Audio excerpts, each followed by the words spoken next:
Everyone, it's our third part of the video in Hindi grammar part 3। और हमने यहाँ शब्द भेद जो है वो स्टार्ट कर लिया था टॉपिक, और इसके स्रोत के आधार पर हम तत्सम, तद्भव और अद्र तत्सम शब्द जो है वो कर चुके थे, जिसमें हमने ये पाया कि तत्सम जो शब्द होते हैं वो डायरेक्ट संस्कृत से लिए होते हैं।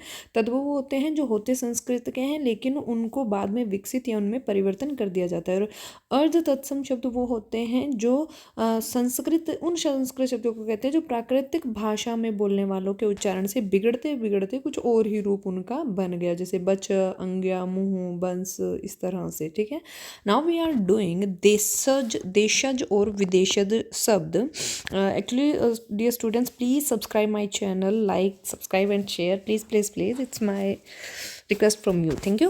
ओके, नेक्स्ट देशज शब्द। देशज यानी कि देशी, वो तो हमें पता ही चल रहा है, ठीक है ना, कि देशज का मतलब हो गया देशी। देशज शब्द की उत्पत्ति देश प्लस ज के योग से हुई है, जिसका अर्थ है देश में जन्मा। देशज उन शब्दों को कहते हैं जो आम बोलचाल तथा अन्य देश की भाषाओं से ग्रहित हैं।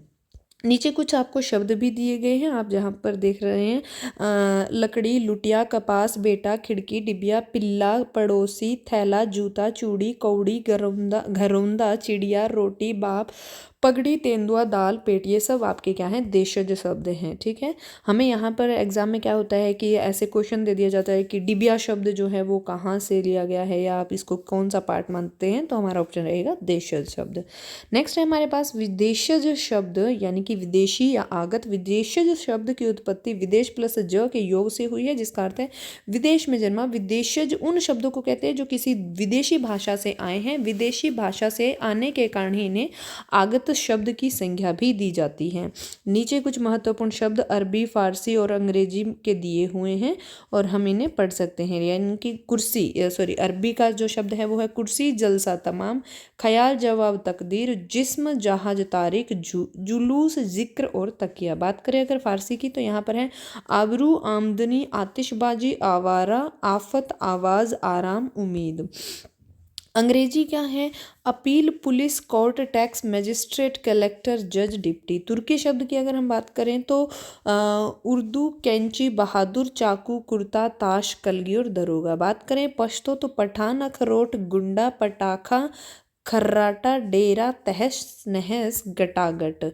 पुर्तगाली शब्द यहाँ पर है अनानास, अननास, स्त्री, अलमारी, इस्पात, आलपिन, कमीज, आया, कमरा। ठीक है, इस प्रकार हमारे ये कुछ शब्द यहाँ पर हमें दिए हुए थे। उसके बाद हम बात करें कि रचना के आधार पर, ये हो गए देशज और विदेशज। जब बात करें रचना के आधार पर शब्द, तो रचना के आधार पर हिंदी एक रचनात्मक भाषा है। रचना के आधार पर शब्द तीन प्रकार के होते हैं, रूढ़, यौगिक और योग रूढ़।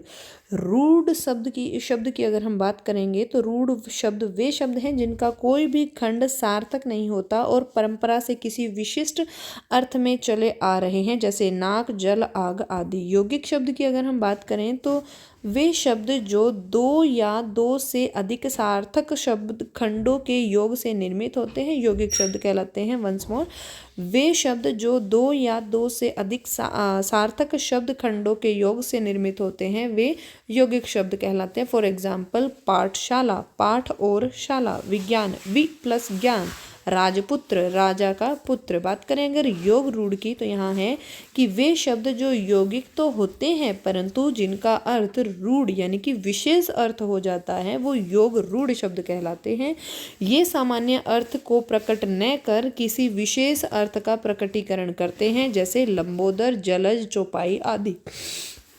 यहाँ हम स्टार्ट करें हमारा नेक्स्ट टॉपिक संधि। जो सबसे पहले परिभाषा ऑफ संधि, दो वर्णों या ध्वनियों के संयोग से, यानी कि दो वर्ण या ध्वनियों के मेल से होने वाले विकार यानी कि परिवर्तन जो होगा वो संधि कहलाएगा। ठीक है, जैसे सुर प्लस इंद्र, सुरेंद्र, विधा प्लस आल्य, विधाल्य। संधियाँ तीन प्रकार की होती है। स्वर संधि हमारे पास सबसे पहले है, उसके बाद है व्यंजन और आगे आएगी विसर्ग। बात करें अगर स्वर संधि की, तो स्वर संधि जो है वो स्वर के साथ स्वर का मेल होने पर जो विकार उत्पन्न होता है उसे स्वर संधि कहते हैं। ठीक है, यहाँ इसको भी यहाँ हमारे सामने 4 पार्ट्स में डिवाइड कर रखा है, जिसमें सबसे पहला है हमारे पास दीर्घ संधि। दीर्घ संधि ह्रस्व या दीर्घ स्वरों के मिलने से उनके स्थान में स्वर्ण दीर्घ स्वर हो जाता है। वर्णों का संयोग चाहे ह्रस्व प्लस ह्रस्व या ह्रस्व प्लस दीर्घ को ही दीर्घ संधि कहते हैं। ठीक है। गुण संधि